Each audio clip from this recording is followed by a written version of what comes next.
Welcome to the Third Eye Show, which brings you ancient wisdom as well as cutting-edge investigations into the mysteries of the universe. The Third Eye Show celebrates our diversity, like the unique beauty of each individual wave, and our oneness, like the magnificent ocean from which each wave emerges. We are all one in spirit as we live on this earth plane.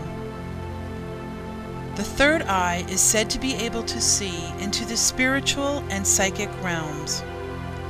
At a time when our lives, our country, and our planet are undergoing intense transformations, we will explore topics that will fascinate, enlighten, and empower.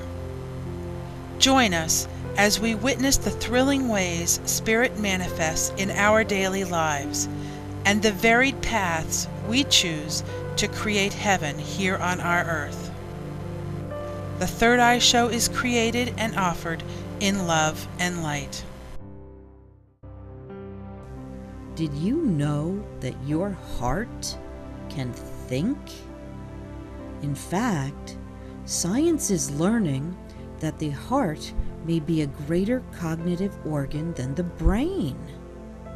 Listen in as healer Jane E. King explains the masterful properties of the heart and how we can use them to create healing. Quick, when I say the word witch, what do you think of? Well, think again. On today's Third Eye Show, Patty McDonald and Lucia Read set the record straight on misconceptions about paganism and reveal that Halloween has its roots sunk deeply in the fertile soil of ancient rituals. Prepare to have your mind expanded on today's Third Eye Show.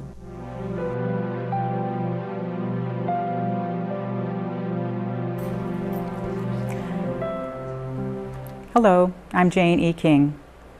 My healing practice is energy, medicine, and hypnosis. Today I'm going to be talking to you about heart as healer, which is quite an interesting subject for us all.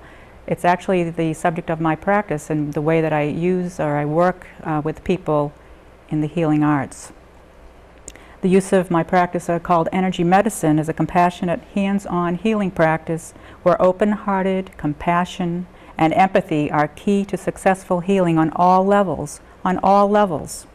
It empowers the heart of you, the individual, to break down the walls and open up the doors to happiness, health, full health, joy, prosperity, and love. So wouldn't you all like to open those doors to those things? So that's what we're talking about today is the heart and how all those things can occur. So we're going to be going through a process talking about anatomy of the heart and physiology of the heart. Then we'll move over to talking about what's called the heart-brain, or the neuroscience, or cardiology is what it's called. It's a new science that you can look up on the web. From there, we'll move into understanding the energy field and the heart chakra, which is an energy center that metabolizes energy into the heart. And then we'll work into how you can use this in your own life to help yourself heal, to help yourself become more of who you really want to be a healthy person, a happy person, prosperous and joyful. So that's the goal today. So what does heart as healer mean? So just ponder that in your own body, in your own life. So as I talk today, always coming home to your heart, coming home to you. This is about you learning more about who you are, because you're the only one, or not the only one, you're the best one to heal yourself.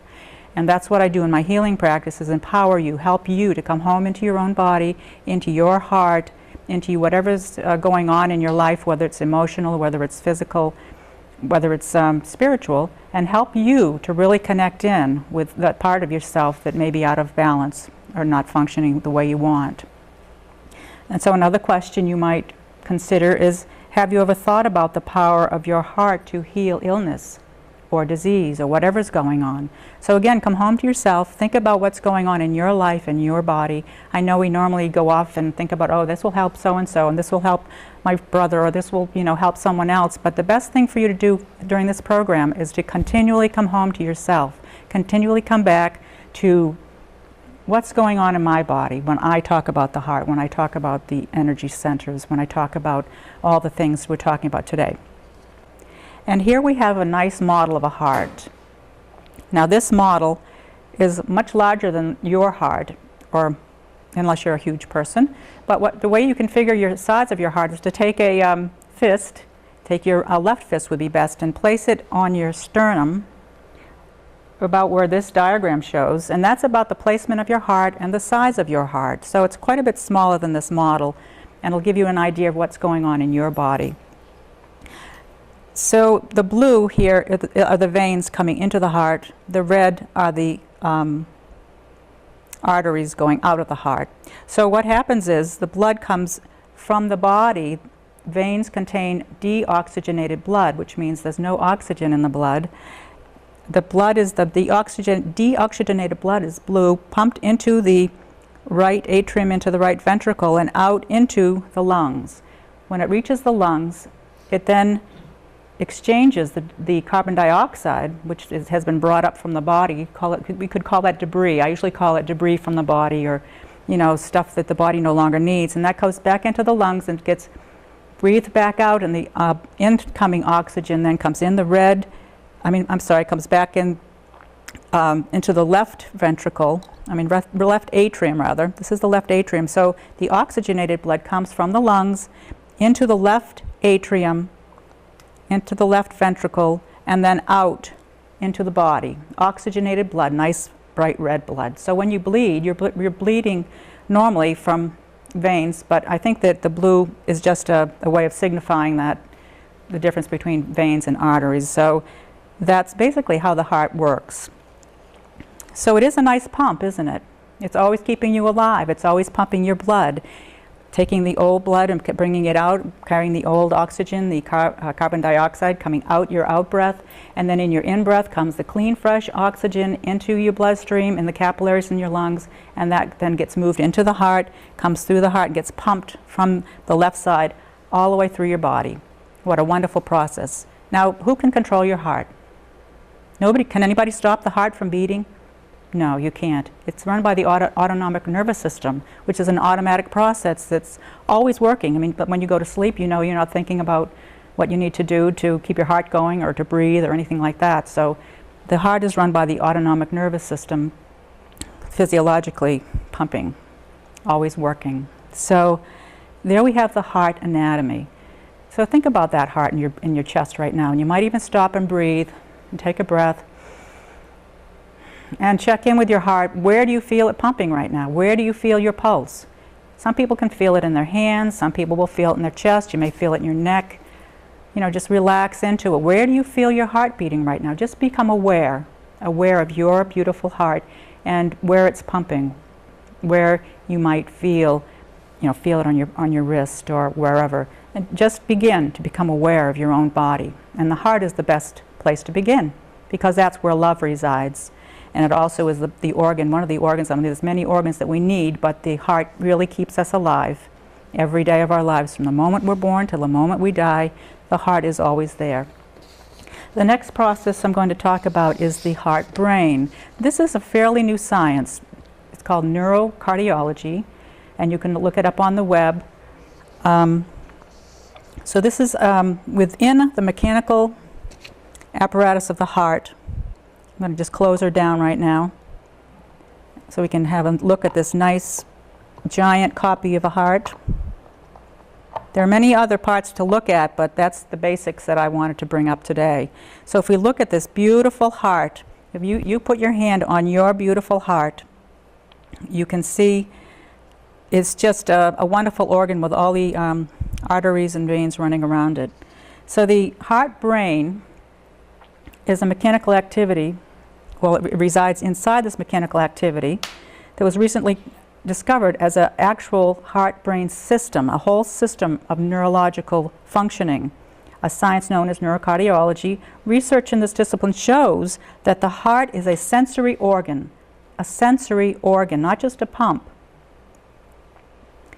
and a sophisticated center for receiving and processing information. I thought that was the brain's function. Well, the heart also has a function of its own, of bringing in and processing information. The nervous system within the heart, or they call it now heart-brain, enables it to learn. Your heart can learn. Isn't that wonderful? Your heart can learn. So that's another good reason to pay attention to your heart. You can connect in with it a lot easier than you can with the brain that's really in the cranium and underneath all those bones. Your heart, though it is under your sternum, you can feel it pumping all the time. So the nervous system within the heart enables it to learn. It actually remembers and makes functional decisions. Functional decisions independent of the brain. So this is a wonderful, wonderful new discovery.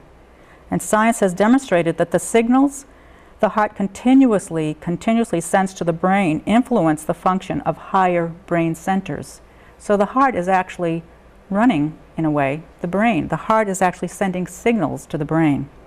And that's involved in perception or perceiving things, cognition or thinking, and emotional processing. The heart is a very emotional organ, so that's where the feelings come in, the emotions. When you're feeling emotions, check in with your heart. What's it doing? Is it racing? Chances are it's not beating very slowly when you're feeling any intense emotions. So the heart is always involved with your emotional process. And this heart brain is independent of the cerebral cortex, as I said, the regular brain. And it's been shown to neurologically influence all your body parts. All your body parts are influenced by this beautiful organ, the heart. In fact, it actually resides, perhaps, over the brain. So this is new science that's actually beginning to prove and to show through study that the heart actually resides over the brain. So, are there any questions out there at this point? I've been moving along pretty quickly, so slow down a little. Yes? So are you actually saying that the heart may take precedence over the brain? So the question is, am I actually saying the heart may take precedence over the brain? And the answer, according to the new science, is yes. Yes, the heart is beginning to they're learning that the heart is taking precedence over the brain. Any other questions? Okay, well, we'll move on then. So the next system I'm going to look at, or we'll look at together, is the human energy system. This may be a new concept for some people, but we are made up of energy. Energy is the most basic common denominator of all things in the universe. Everything is made up of energy. We have the universe, we have planets, we have the earth coming down into our body, we have our physical body, we have organs. Within our organs we have cells that make up those organs. In the cells we have molecules, in the molecules we have atoms, and beneath the atoms we have space, and that space is energy. And actually the energy in your system, in your whole body, holds all the organs, all the molecules, all the atoms in place. Holds your body physically. It's a matrix of energy, of varying levels and varying vibrations. And this energy field is continually vibrating at varying degrees. Your heart actually has its own vibration. Your stomach has its own vibration, your lungs, your kidneys, your spleen, all parts of your body. All these body parts vibrate at their own rate. They have unique vibratory rates. So that's what energy is. It's an electromagnetic field that keeps you alive. It holds all of your body into the physical.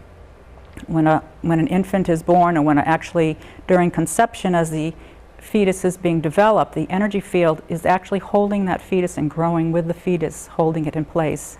And it grows along with, in fact, the energy field actually grows first, and the physical then comes back onto the energy, or the electromagnetic field that it is.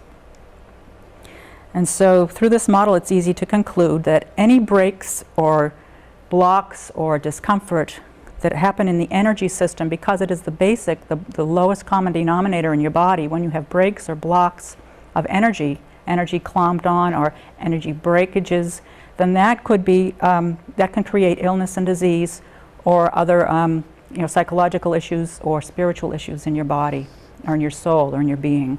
So the energy field is very important in your health. It's very important in the health of the heart and all the organs because they all have their own energy matrix that also is included in the complete energy matrix of your physical, of your energy system. So then we'll move to the next diagram here, which is the actual chakra system. Now a chakra is actually a vortex of energy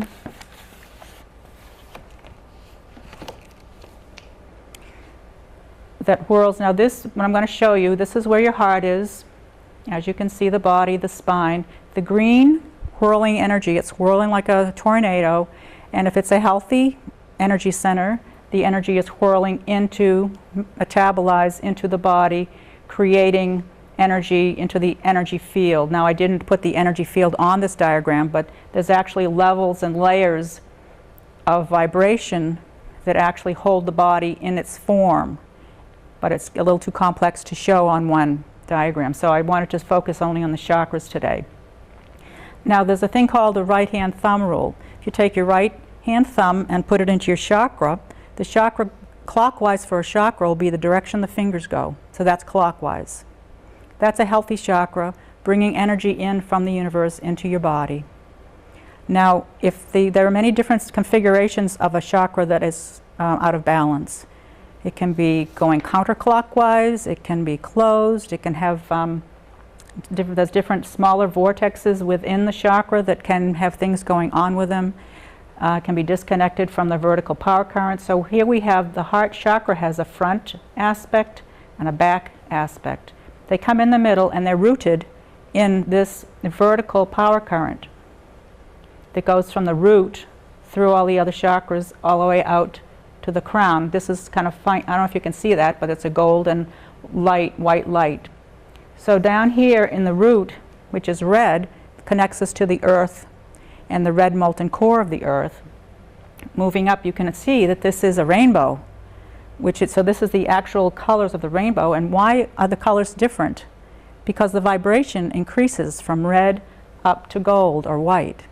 And that's what happens in your body. The vibration starts slow, and the root chakra has 4 vertices in it, vortexes, minor vortexes within the one chakra. And as you go up, the second chakra has 6, the next chakra has 10. The heart chakra, interestingly enough, has 12. 12 is a magic number for some people, the 12 disciples, and I forgot 12 astrological signs, and there are many instances of 12. So it's interesting that the heart chakra has 12 smaller vortices within it. And moving up, the throat chakra is blue. The third eye, or the aptly named, is indigo or purplish, and then the crown is golden white light going up into the universe, into the divine, into your God self. So that's a quick rundown of the energy system, or not the energy system, that's the chakra system. Now each of these chakras bring energy in from out here in the universe, all around us, all the time. Their job is to bring energy into our body, metabolize that energy out into our energy field, which is our aura. So if any of these chakras are out of balance, you can see, or you can imagine that those parts of our aura will also be out of balance. That aura, or that energy field, is the matrix on which our body sits. And so if a chakra is out of balance, bringing in the wrong kind of energy or not enough energy, or all different scenarios, then you can see how that can affect your organs, your blood, your whole system, all your bodily systems. So that's the basic rundown of the chakra system, the energy, how energy is brought into your electromagnetic field. So the spinning is magnetized, isn't it? That's what a magnet is made up of. It's spinning wires wrapped around a core and spins, and that's how electricity is created. So that's what's happening. These are creating electricity, electromagnetic field in your human body. Now, the human heart is a miraculous organ, and there's a man named Roland McCready. He's a doctor.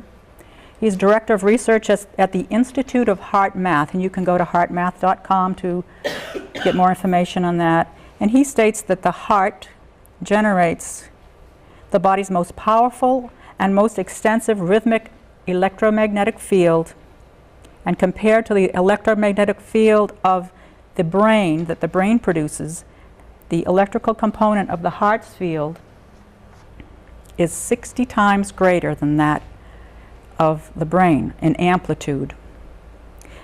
And it permeates every cell of the body. This heart permeates every cell of the body, every cell. And the magnetic component of the heart field is also approximately 5,000 times greater than that of the brain. 5,000 times. That is 5,000 times stronger than this cognitive thing up here that thinks. So wouldn't you rather rely on your heart, as it's more powerful than up here, than this thought process? And think about how much we think all day long. What do we do most? We think. And we're only using 5 to 10% of our brain. Well, that's probably because we're not connected into our heart. I mean, there could be a relation. I'm not sure there is, but that's my feeling anyway. So come down here into your heart. So making decisions. You're thinking, should I do this? Should I not do this? Is this right for me? Is this wrong for me? What if you came down into your heart, connected in here, and got the truth of what you believe in, which is your feelings and your really truth of who you are? Ask your heart, and then let your heart send that message up to say, oh, okay, that feels good to me too. Yeah, that's right, no wonder.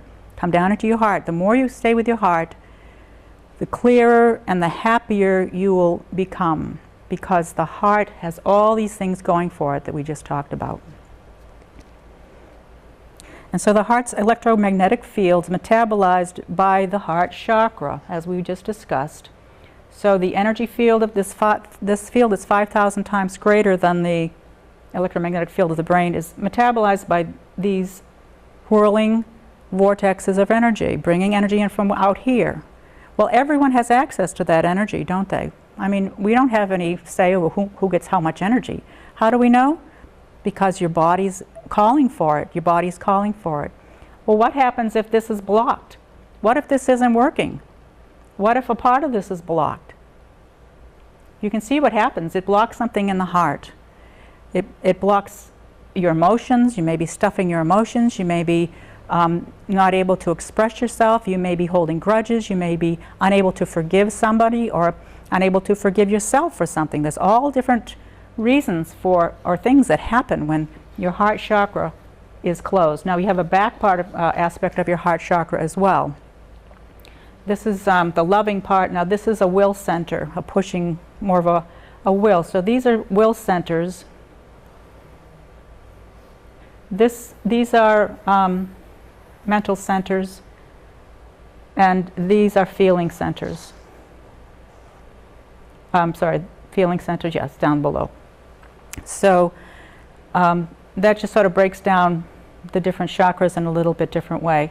Now, another thing to notice about this diagram is that the heart, where is it located in relationship to the other chakras?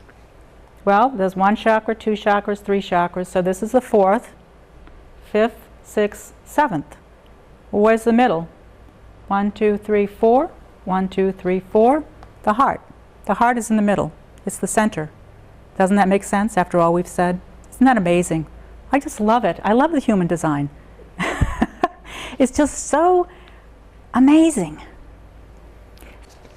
So if you have an absence of a strong foundation of love, so this is where we get back to you, getting in touch with you and your heart. What's going on in your life? What's going on with your love? What's going on with your relationship to yourself? Who are you? So begin to question yourself. Maybe in meditation, maybe in breathing, maybe go for a walk on the earth, go for a walk and just, check in with yourself. What's going on? What makes you happy? How much happiness do you have in your life? Your heart is here to give you happiness and joy and love and health and prosperity, all those things. That's what your heart is here for. And it's right here in your own body. So why not access it? Yes? Is it possible for someone to learn how to love themselves by using affirmations or exercises? A good question. The question is it possible for someone to learn to love themselves through affirmation or other processes? And that's a good question. The answer is yes. It is possible for people to learn to love themselves. In fact, that's the most important person in your life, isn't it? If you don't love you, who's going to? And so by you learning to love yourself, you have all this love spilling over out of your own heart into your life, into those people that you love. So one way to do that, one technique you can use, is what in the Heart Math website was called attitudinal breathing, and it's very simple. You can just sit here, and what you'll do is breathe in, you think of 2 positive words. So one is love and one is gratitude, for instance. You can breathe love into your heart and breathe gratitude out of your solar plexus. So breathing love into here and breathing gratitude out of there. So in breath here, out breath there. And just keep breathing in and breathing out. That's one way to do it. Another way is to meditate and simply focus your in-breath and out-breath on loving kindness toward yourself. And begin to become aware of your own self-talk, your own mind, your own self-judgments. And once you begin to become aware of how much you put yourself down, or how many judgments you put on yourself, what you have weighing down on your shoulders, then you can begin to change that, catch yourself in those thought processes, and start making a vocabulary list of positive words, loving words, kindness, compassion, empathy, caring, love, whatever words make you feel good, friendship. So those are some things you can do, and it's the thought process. So again, bringing your thoughts, which are up here, churning around about all these things that maybe you didn't do or wish you could have done different, or however you beat yourself up in your brain. We all do it. It's a human condition. So now is your opportunity to change that within yourself. And as I said, you're the only one that can change that in yourself. Though I help people in my healing practice to connect in with themselves deeper and begin that practice on a deeper level by putting hands on and by walking people through some of these meditations and these tools. You can do it right now just by breathing in and breathing out and becoming aware of all those things that keep your thoughts in the wrong direction. And so when you start bringing the thoughts down here and breathing in and breathing out here, or just breathing in and out of your heart, that's another thing you can do. In and out, in and out. You're connecting with your heartbeat. That in itself can really shift your life. So start looking at your life and how you live it, and begin to make the most important person in your life you. You are the most important person in your life. Without you, you don't function. Without you, your family doesn't function. Without you, the relationships you have in your life can't go anywhere. So always come home to you. Come home to your heart, your breath, whatever it is that's going on with you. If you're not feeling happy about some issue or something going on, stop and breathe. Breathing is a very important tool that is free to all of us. It's free right here. Plenty of oxygen. You just stop. Take another breath. And take longer breaths. And it just makes you slow down. It just made me slow down. You can feel it. You can really feel it. So give yourself this time. Give yourself 5 minutes a day, or 3 minutes a day, to stop quietly, bring yourself into a quiet place, and just breathe. It's called mindfulness breathing. Breathing in, you're thinking to yourself, breathing in, I know I'm breathing in. Breathing out, I know I'm breathing out. You drop your shoulders, you let go. You can be laying down, you can be sitting down. I have a nice CD that I've created that is actually a visualization of going within and checking in with your heart in this deep mindfulness way, really visualizing yourself and healing yourself. So those are some things you can do. Any other last questions before we come to a conclusion? Yes? Some of the things you mentioned, such as forgiveness, are very difficult for people. Do you have any tips for getting in touch with guidance to help with that? Yes, guidance. Forgiveness is an important thing for people. So the question was, forgiveness can be hard for people to get in touch with, and how would people connect with that guidance? This is another way, quieting your mind, stopping, finding a time to meditate or to simply breathe in and breathe out, closing your eyes in a quiet place where you won't be disturbed, turn off the phone, shut the doors, and a good time to do that is early in the morning before anyone gets up, or late at night before anyone else, after everyone's gone to bed. Or if you have a nice quiet place, you can go out and sit on the grass or in the woods.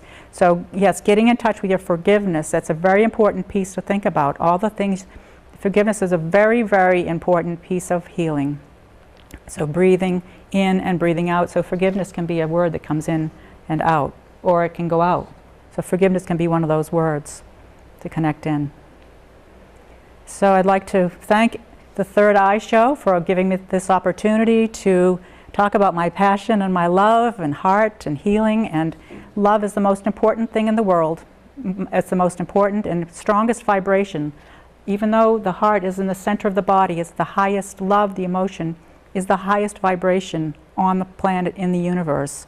And so connecting in with your love is the most healing thing you can do. So thank you very much, and I hope you enjoy your new connection to your heart.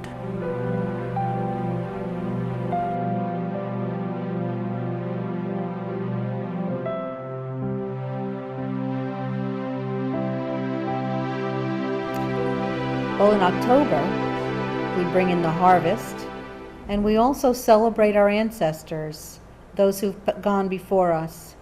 We celebrate this as Halloween, and a lot of us celebrate this also as Samhain, the pagan holiday Samhain, which literally means summer's end. It's part of the Wiccan wheel of the year. I'm not a pagan or a Wiccan, but I respect those traditions as I respect all traditions. I find them very interesting. Yeah. I think you're more closely aligned with I'm more paganism. closely aligned. I don't like to really label myself, but I guess if I had to choose a spirit, say that I'm something, I would say that. I would probably, if I had to choose something, I guess I would say I would choose Buddhism, but Right. But I'm not a Buddhist. But in any event, we're going to talk about this season, this harvest season, and the festivals that observe it. Yeah, and what it means and what it came from. Yeah. Because actually, Halloween was actually derived, or can we say stolen from? Actually stolen from Samhain. And by the way, the word Samhain is spelled, it's Gaelic, so it doesn't sound anything like the way it's spelled. So if you see it written down, I think years ago when I first saw it, I was saying Samhain, because it's spelled Samhain. So it's pronounced totally differently. So if you see it written somewhere, now you'll actually know how to pronounce it. Well, you know what? Like I didn't for so long. I'll put that on the screen so you Yeah. so you're looking at it now. So what you're looking at now is the correct spelling of the pagan holiday Samhain. And I guess in terms of Samhain, Samhain is part of the Wiccan or pagan. I guess we can use those words interchangeably. I think some Pretty Wiccans or much. pagans might take exception to They that. might. I but think they in, might. in a general discussion, I guess we can. Just in a general discussion, but pagans and Wiccans basically kind of revere and celebrate the cycles of the earth, and seeing them as a metaphor for the cycles of life. Yes. For example, like seeing winter as as dark, going into the dark, and then spring as being rebirth, Yeah. and summer being the harvest. Right. And then there are holidays in between the four seasons, like Samhain. There are other ones too, which we don't have time to get into today. But this is called, a cross quarter. Samhain is. Oh, okay. Yeah, so it's a different, but it's still a major holiday, and it's actually, it's really based on the idea that the veil between the worlds, and that's the world of the living and the world of people who have crossed over, is thinnest at that time of year. So it's considered a really good time to try and contact people who have passed on, especially in the past year, or even not necessarily contacting them, but just maybe talking about them, celebrating their lives, sharing stories about them, and also having food and fellowship, good times. So it's kind of a festival of the harvest. Exactly. Yeah. And observing the people we love who have crossed to the higher side. And recognizing them And as recognizing, spirits. sharing memories. I have been privileged to be included in a couple of Samhain celebrations. I have friends who are pagan and Wiccan, and they've invited me to Samhain celebrations on several occasions, and I find these to be very moving celebrations in which memories are shared about those who have died, particularly people who have died, or pets who have died in the past year. It's something that it's really very beautiful, and people will bring something to commemorate the person, a picture or a locket, something that they owned or something like that. Once a woman brought the ashes, in an urn and brought them to the discussion, and it just sort of symbolizes the person you're talking about. I brought a picture of my cat Molly, and we talked about Molly. And they usually put them on a common altar. Yeah, there's sort of something Yeah. in the center. Or something in the center of the, Circle, yeah. Yeah. And we talked about it and talked about the people. It was very moving. I mean, there were people there I had never met and whose stories moved me to tears. Yeah, Talking about it is very moving. It's very moving and very beautiful.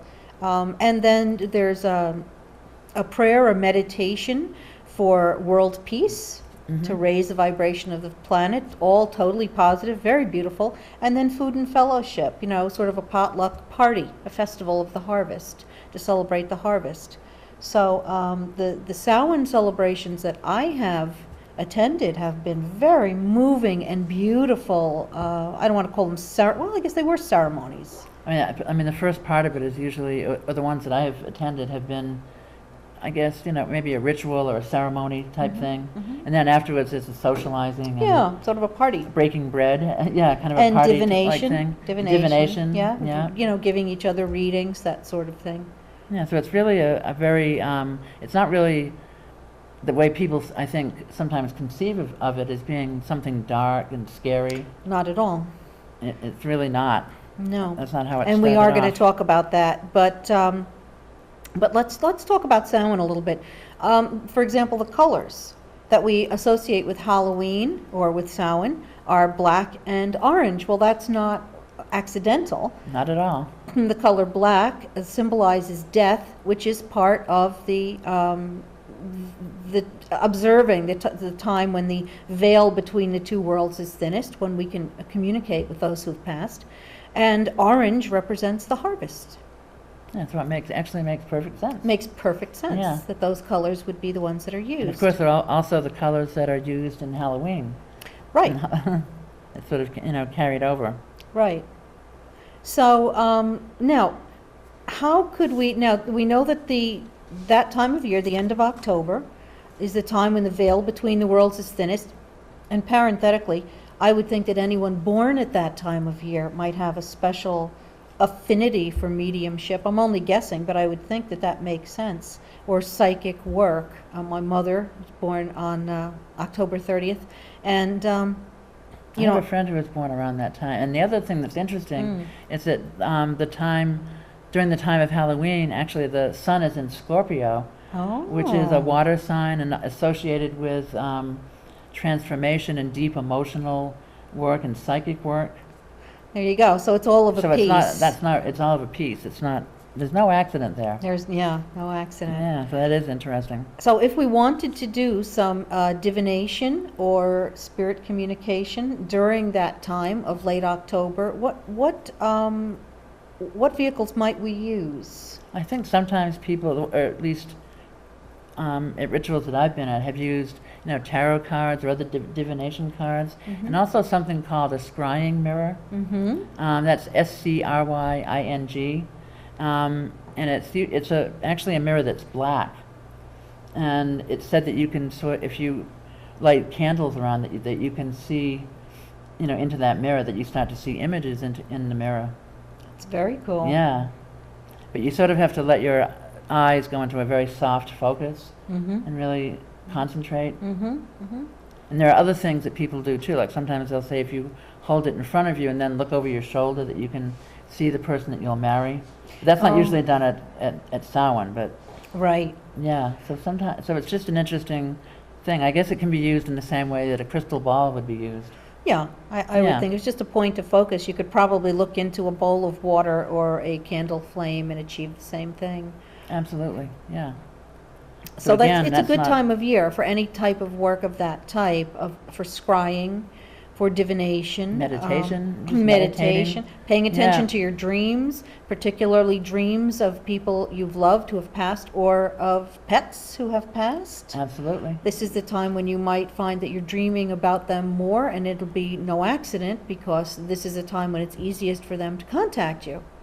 So they're going to come through in your dreams when you're paying attention. You know, we do pay attention in our dreams. We don't say, oh, well, this can't be happening. 'Cause all sorts of crazy things happen. In dreams, it seemed very normal.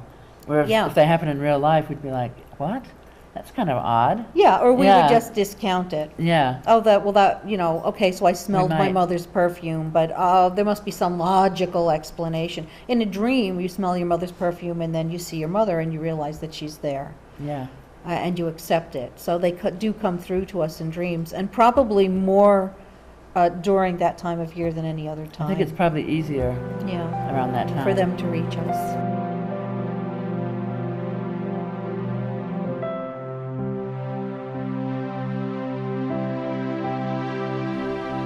The term pagan refers to a wide range of earth-centered spiritual paths. Pagans live in harmony with the earth and observe its cycles. These religions are often based on the deities, symbols, practices, seasonal days of celebration, and other surviving components of ancient religions that have been long suppressed, such as Druidism, witchcraft, and neo-paganism. So pagans today, really, it's a very broad term. It really is. It includes Shamanism. any kind of earth-based spirituality that Yeah. worships the Mother Earth, Yes. and also the cycles of the seasons, and Right. just basically another kind of strong belief is the belief that all life is sacred. You know, life is divine, and that the divine is present in all living things. You know, animals, plants, trees, and there's a very strong connection to animals and Yes. and trees and flower and just anything that's alive. And rocks, whatever. Well, Yeah. I'd like to say that we have invited more than once. We have friends. We both have friends who are pagans, and we have invited them onto the show more than once. But to be honest, because of the prejudices against their beliefs, they've been hesitant to come on. So, therefore, we have to do it. You know, we want to put this information out there. So we're going to tell you what we know, some of the prejudices and some of the misconceptions of paganism. You'll have to forgive us if we get some of it wrong.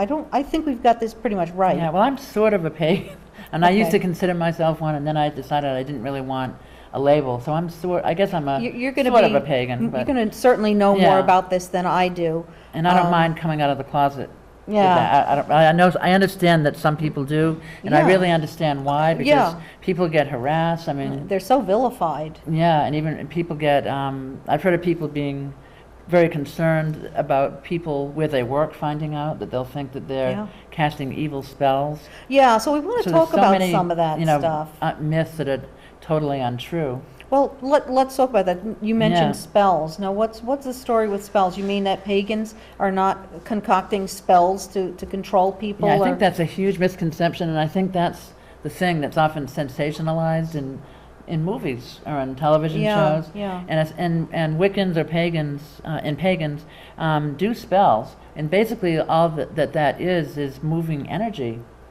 But I think in movies, the way that a spell is seen is somebody doing a spell on someone to do their will. Like, in other words, if someone has a crush on someone, they do a spell on them to make them fall in love with them. Against their will. Against their will, which is really, in paganism or Wicca, is considered a violation of that person's psychic space, or just a violation of them. Or also you'll see people will think that witches or pagans do spells to harm people. If they're mad at someone, oh my God, they're going to put a spell on them to make them sick. And that's not, anyone who does those things is not a Wiccan or a pagan. Okay. Because that's not part of the belief system in either one of those traditions. The spells that are done are really spells, people might get together to do a spell if, say that someone they know is very ill, and to send healing energy to that person, or on a larger scale, a global scale, to do, like I think you mentioned, to do a spell or a ritual for peace in the world. So then what you're describing is something that I'm familiar with from other religious traditions in which they would hold prayer circles if It's someone very is similar sick to or something like it's that. really very similar to prayer. It's just done in a different manner. And the way that a Wiccan or a pagan, say they didn't have a relationship, and they really, even if they did have feelings for someone, but they wanted a relationship, they would not put a spell on that person to make them fall in love with them. They would maybe do a ritual for themselves to ask, the universe and the deities and to bring some love into their life and to attract love. But they wouldn't focus it on a particular person. Okay, so what I'm hearing is that this is very similar to prayer. It really is. And I just finished reading Christopher Penzak's book, The Mystic Foundation, which I highly recommend, very interesting book. And in this book, he was talking about spellcraft, and he likened it to the rosary. He said that when that's you're right, yeah. doing the rosary, if you have an intention, a loving intention, let's say someone is sick and you're doing the rosary, you're actually calling for the universe or God or whatever you call it to come in and help a certain person, and you're doing this Exactly. sort of ritualized prayer to do that, and that is a very similar type of... I don't really see any difference. I mean, I don't really see what difference it makes if you're praying to Jesus or Mary or to the Buddha or whatever you may be doing, or doing, or calling on spirits, the spirit world or spirit guides, Yeah. and pagan or Wiccan kinds of things, sending positive energy to someone. A lot of it involves, visualization, like visualizing the person in your mind and maybe sending light to the area of their body that is not well. Like say if someone had, broken legs, like you might be imagining light surrounding their legs. Yeah, but and wait a healing them. second, Patty. Wait a second. What, Lucia? Aren't pagans Satanists? Oh, of course. No. And that's another huge... That's a big one. That's a really big one. And you see that a lot in movies where they'll show yeah, I mean, why are they sending a light out? pentacle or a pentagram, which you'll be seeing on the screen. And they show that as a symbol of evil, which it actually isn't. I'll tell you what it is, or what I think it is in a moment. So pagans do not believe in Satan, and they just don't. And anyone who does anything with the devil or with Satan is not a Wiccan or a pagan. And pagan is actually not pagan. The devil or Satan, those concepts really came from other religions, not from Wicca or from paganism. So pagans actually do not believe that devils exist. They do not believe in the devil or So not or in only do Satan. they not worship devils, they don't believe in devils. No, they I wanna don't. really They make do that not. clear. That's very important. But wait a know. minute, why are devils so closely related to pagans then? I don't understand. I'm sure you don't. What I know is that the pagan religion, which was probably the oldest religion there is, and which is why witchcraft or paganism is called the old religion, is because it predates everything, including Christianity even, and it goes back really far. And I think that, or I know that a lot of their rituals or practices that were kind of stolen and turned into other holidays, by other religions. So what I know of pagans and paganism leads me to believe that their practices and their holidays, their holidays seem to have been just sort of co-opted, just grabbed and changed, but their concepts and so on have just been demonized. Exactly, demonized, vilified. Vilified, just made evil where evil did not and does not exist. No, it's really about healing. A big part of Wiccan practice or pagan practice is about healing. Well, isn't there a saying? Healing the earth, healing people, healing ourselves. Isn't there a There's pagan sort of a version creed. of the golden rule? Do There unto really is. others as you would have others do unto you. Actually what it is if it harm none, do as thou wilt. So it really means, if you're not hurting anyone else, do what you like.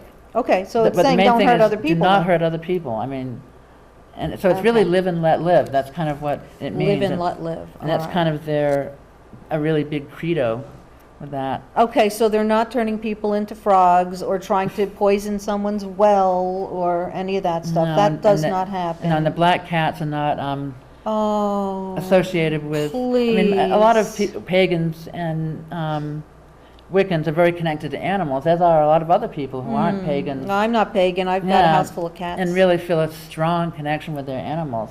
And pagans, you know, I don't think I know anybody who's a pagan who does not. But I certainly know many people who aren't, who have a strong love and regard for nature and for animals and Black love for cats them. are not evil. Yeah, that's a real myth. I mean, Black cats are just beautiful. That's all. and there have been instances of people harming black cats on Halloween, you know, because they think that they're evil, which is really a horrible Insane, tragedy which is and insane.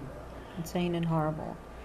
So Okay, so we've taken care of the devil thing. I mean, get over it. It doesn't exist. And also the spell thing. I mean, And the spell thing, that's ridiculous. yeah, anyone who's doing that is not a pagan or a Right. Wiccan. I mean, I don't know what they are. I don't even know if people actually do that. I don't know. I really don't know. Okay, and now what about the concept of the witch? You know, did Oh, you the see it in ugly your witch. mind when I said it? Did you see the witch from The Wizard of Oz? With the big wart on her nose. Well, she's green. yeah, the green. And she's yeah. ugly, and she's Yeah. got a big hat and a mean face. And she cackles. and she hurts people. Yeah. She's Well, not nice at all. Forget about it. I mean, that's totally bogus. That's Hollywood. And she rides a broom. And she rides Yeah. a broom. There's that whole broom thing. Yeah, I don't know where that came from. Yeah, I don't. Maybe you can enlighten us. I would I don't know where love that some came from either. information from that some I don't. pagans. I'm not that- sure where that came from. But pagans look like anyone. They look like you can't tell by looking at someone that they're a pagan or a Wiccan. Well, and going beyond that, the whole You can't- concept that yeah. if you're old, connecting old, ugly, Female. and evil. Yeah, and and of course, female. female and evil. Those connections really disturb me very much. Yeah, they're very destructive. Very destructive. And this is what we're teaching our children with the images of the evil, old, ugly witch Yeah, at it's Halloween. And we put it out kind of playfully like it's fun. But if you think about what you're putting out, how you're dressing really up not your good. kid, that's really not positive. That's not a positive image to be putting out there. Yeah, pagans get a really, get really terribly, what's the word I'm looking for, abused, you know, in the media and just by our culture in general. If another religion was portrayed that way in the media, there'd be such What an a outcry. hue and cry Could there you would be. imagine what they would be? Can you imagine? Yeah, and it could be any religion that's kind of a mainstream religion. There would be such such outrage. They'd probably have to take the movie, withdraw the movie or something. Yeah. So the pagan Or holiday. they wouldn't even do it. The Yeah. pagan holiday of Samhain was changed by subsequent religious traditions to Hallowmass, or All Saints' Day, to commemorate the souls of the dead. The night before Hallowmass became popularly known as Halloween. And that's how Halloween And I used to know where that exact originated. word came from, and now I can't remember. I know I read about that somewhere, but I it don't know. doesn't. But in researching this, I actually saw that the All Saints' Day was literally moved. It occurred in May, and it was literally moved to November 1st. That's right. So that that's it would true, yeah. coincide with this With that. Samhain. So Halloween originated as a pagan holiday, and many of its traditions have pagan origins as well. Yeah.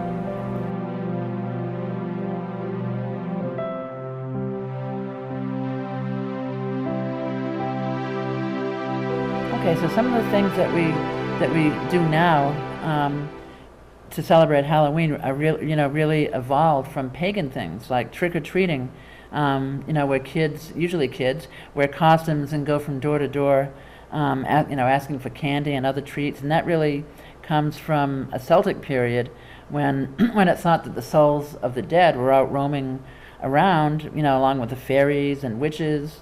And so they would put out offerings of food and drink, to placate them or to respect them. And as the centuries wore on, people started dressing like those dreadful creatures, or like demons, and performing antics in exchange for food and drink. So the spiritual component was really taken out of it. Mm-hmm. And Okay. jack-o'-lanterns. According to an Irish legend, jack-o'-lanterns were named for a man named Jack, who could not enter heaven because he was a miser. He could not enter hell either, because he had played jokes on the devil. So instead, he had to walk the earth with his lantern until Judgment Day. And parenthetically, the original jack-o'-lanterns were not pumpkins, but turnips.